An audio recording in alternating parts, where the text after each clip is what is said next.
Nessa quarta questão, o examinador cobrou um assunto que provavelmente a maioria dos candidatos nunca viu, porque eu incluía, por exemplo, na parte final de vetores de geometria analítica, num curso que conseguisse chegar até a parte de quádricas e fizesse isso com um cuidado assim considerável, tá bom? Por quê? Porque uma equação dessa natureza, na verdade, ela representa o que se chama um plano polar, né, relativo a uma quádrica que seja expressa por essa matriz.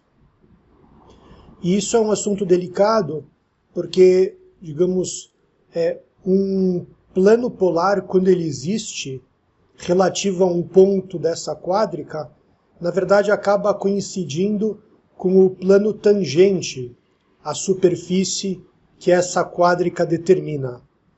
Então dá para se tirar um monte de propriedades, inclusive associadas ao determinante dessa matriz, relativas a quádricas, por exemplo, que têm centros, que é o caso, claro, né, da esfera, dos elipsoides em geral, dos hiperboloides. Enfim, é um assunto que tem muitas nuances, né?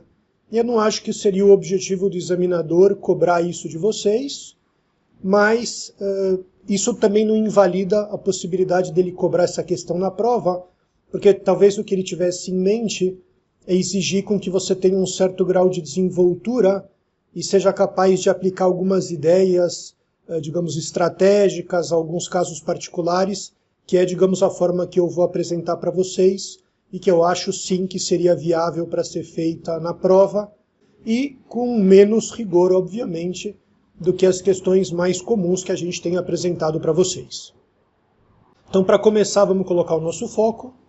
Nosso objetivo é descobrir, dentre essas 5 afirmações, qual delas é a única para que você não tenha uma esfera no espaço. Em outras palavras, se você impuser uma dessas condições, você deixa de ter uma esfera no espaço 3D, tá bom?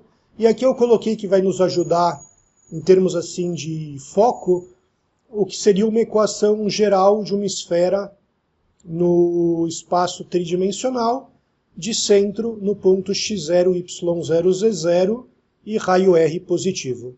Que, claro, né, é uma extensão natural da mesma equação, só que para circunferência, de centro no ponto x0, y0 e raio R positivo. Então a primeira coisa que eu vou fazer, que já é, digamos, bastante assim agressivo, é levar em conta que dessas 5 alternativas, 4 delas são condições, digamos, razoáveis, naturais, viáveis para uma esfera no espaço. Portanto, eu vou começar aceitando que eco, faca e hoje sejam iguais a 0 para simplificar essa matriz e porque, sinceramente, eu não vejo razões para aceitar, por exemplo, que eco seja nulo e hoje não seja. E também eu não tenho muita condição nesse momento de avaliar se faca não poderia ser 0. Sem conteúdos mais conceituais de avaliar o que está acontecendo aqui de fato. Então, como essas 3 alternativas têm a mesma, digamos, natureza, eu vou assumir que as 3 devam, talvez, ser verdadeiras, para que eu possa continuar, digamos, me aproximando de alguma conclusão que me pareça definitiva em algum caso particular.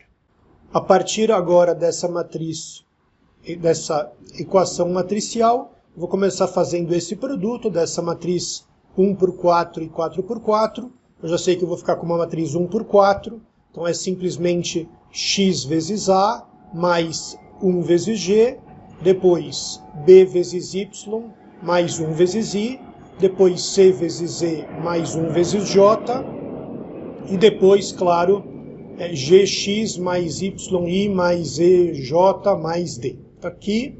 E agora eu tenho que fazer essa matriz multiplicada por essa, que também tem sentido, porque é 1 por 4 e 4 por 1. A gente vai ficar com uma matriz 1 por 1, que se confunde, claro, com um número real. E o resultado vai ficar assim, olha.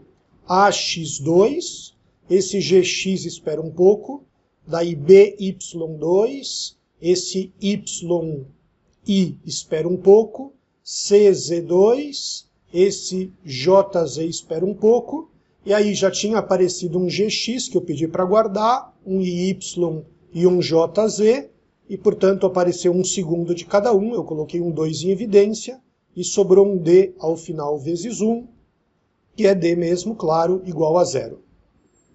E agora, nesse caso bem particular, onde eu tomei a liberdade de fazer essas escolhas, tomar essas condições como verdadeiras, como viáveis, agora para eu me aproximar de uma equação dessa natureza, eu ainda vou, digamos, ter interesse em aceitar que o A, o B e o C sejam iguais, para que eu consiga colocar, por exemplo, o A, que é AX2 mais AY2 mais AZ2, colocar o A em evidência e já aparecer com uma expressão do tipo x² mais y² mais z², que a menos desse trecho seria dessa forma, com x0, y0, z0 iguais a 0. Portanto, eu estaria potencialmente com uma esfera de centro na origem, né, no ponto 0, 0, 0. Portanto, aceitando temporariamente, né, que a D também seja verdadeira, e, além disso, para evitar ficar com essas parcelas aqui que eu teria dificuldade de tratar, eu vou assumir que também o G, o I e o J sejam iguais a 0. Ou seja, eu estou absolutamente ciente que eu estou num caso particularíssimo, só que nesse caso eu vou ficar com o A em evidência, essas parcelas somem, ou seja, essa parcela 2 multiplicado por tudo isso desaparece e sobra mais D igual a 0. Finalmente, isso me deixa bastante feliz, por quê? Porque assumindo que o A é diferente de 0, eu posso dividir os dois lados dessa igualdade por A, eu vou ficar com x² mais y² mais z² mais D sobre A igual a 0, ou, o que é a mesma coisa, que x² mais y² mais z² é igual a menos D sobre A. Tendo feito essas escolhas, eu noto que isso daqui será uma equação de uma esfera de centro na origem se menos D sobre A for um número positivo. Porque daí, se ele for um número positivo, vamos supor que ele seja 5, então eu posso expressar o 5 como, digamos, a raiz de 5 ao quadrado, e a raiz de 5 vai ser o raio positivo dessa esfera.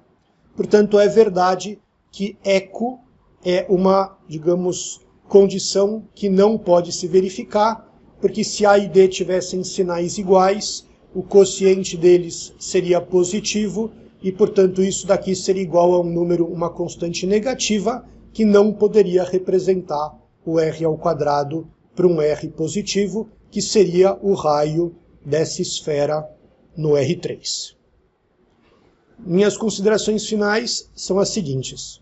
Eu acabei de provar para vocês que, se 4 dessas afirmações forem verdadeiras, e, em particular, as primeiras 4 forem verdadeiras, eu sou capaz de exibir uma esfera, no caso de centro na origem, e com um raio positivo, desde que a última afirmação não seja válida. Ou seja, desde que eu tenha, na verdade, o produto de A por D negativo, porque nenhum deles vai poder ser 0, inclusive.